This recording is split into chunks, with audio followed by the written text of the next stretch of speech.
வராத படிப்ப வா வான்னா எப்படி வரும்? எனக்கு பொறாமலாம் இல்ல, லைட்டா பொறாமதான். உனக்குள்ள நடமாடிக்கிட்டு இருக்கிற மிருகம் எனக்குள்ள தூங்கிட்டு இருக்கு. அதை எழுப்புறாத. கைப்புள்ள இன்னும் ஏன்டா முடிச்சுக்கிட்டு இருக்க? நான் செம்ம கோவத்துல இருக்கிறேன், பேசாம போயிடு. என் பேர் குமார், கொக்கி குமார், கேள்விப்பட்டுக்கிறியா?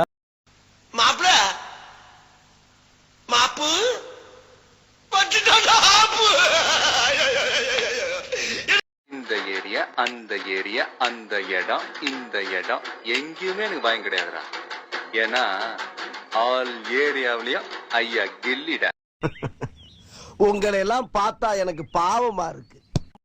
நாங்கள பார்த்தா தாண்டா காமெடியா இருப்பேன், கிட்டத்துல பார்த்தா டெரரா இருப்பேன்டா, டெரரா. அடங்கப்பா, இது உலக நடிப்புடா சாமி.